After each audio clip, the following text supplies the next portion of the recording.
Guys, આજે આપણે બનાવવાના છે હેલ્ધી અને એકદમ સરસ ખાવાનું બનાવવાના છે કે જે નાના છોકરાઓ ન ખાતા હોય તો એ પણ ખાઈ લે. એટલે આજે આપણે બનાવવાના છે બીટના લાડુ. તો અહીંયા મેં એક મોટું બીટ હતું એ ખમણી લીધું છે.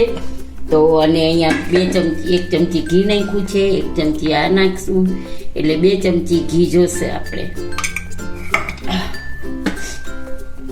ઘી ગરમ થાય એટલે આપણે એમાં બીટ નાખી દઈશું.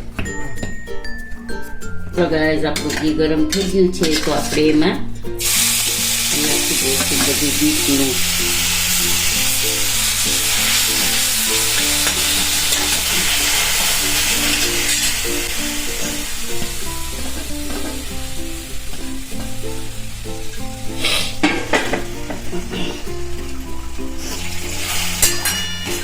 ગેસની ફ્લેમ સ્લો રાખી છે હમણાં જરાક વાર માટે.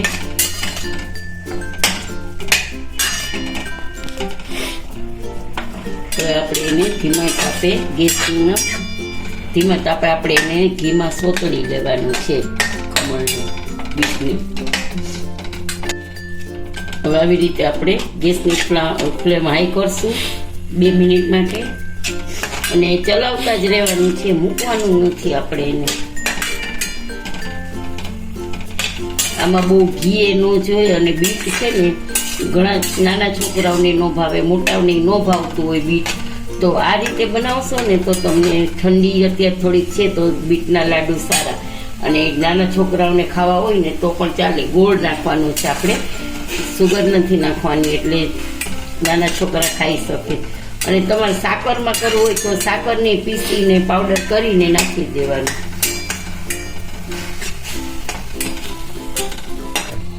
તો જોઈ લઈએ, આપણે મેં છીબું ઢાંકી દીધું છે એટલે થોડોક વરાળે લાગે તો ચડવામાં થોડુંક ઝડપ થાય.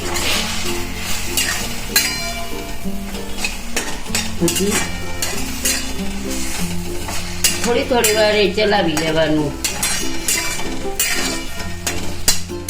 5 મિનિટ તો એને થશે જ ચડતા. જે પાણીનું જે ભાગ હોય ને મોઇસ્ચરાઇઝ એ નીકળી જવો જોઈએ, મતલબ તો પાણીનો ભાગ હોય તો આપણા લાડુ બને નહીં.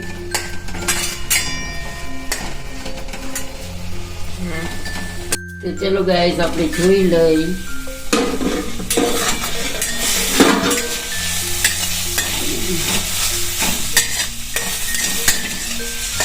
જો આપણું જે ખમણ છે એકદમ ભેગું થઈ ગયું છે. હવે આપણે એમાં છે ને થોડાક કાજુ મેં 12 કાજુ ને 12 બદામ નાખી હતી. હવે એનો પાવડર આપણે અહીંયા નાખી દઈશું.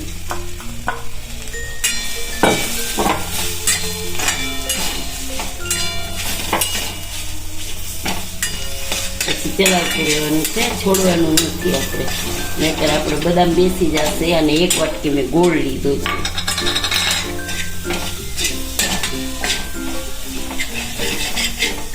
ગેસની ફ્લેમ સ્લો છે.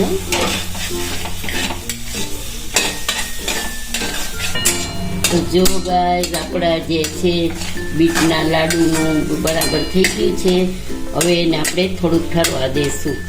પછી આપણે ગેસની ફ્લેમ ઓફ કરી દઈશું અને ઠરી જશે ને પછી આપણે એને લાડુ બનાવીશું.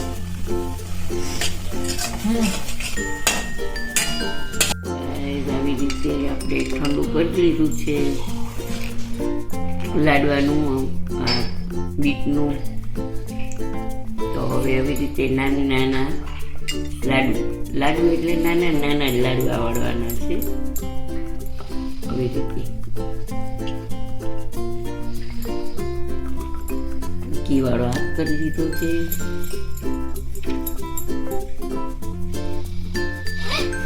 આવી રીતે આપણે નાના લાડવા વાળી લઈશું. જો ગાઈસ, આજે આપણો વિડીયો તૈયાર છે બીટના લાડુનો. તો આજનો વિડીયો તમને કેવો લાગ્યો તે જણાવજો. સબસ્ક્રાઈબ કરજો, લાઈક કરજો અને આપણા ફ્રેન્ડ સર્કલ અને સગા સંબંધીમાં શેર કરજો. તો કમેન્ટ કરીને જરૂરથી બતાવજો કે આજનો વિડીયો તમને કેવો લાગ્યો. જય શ્રી કૃષ્ણ.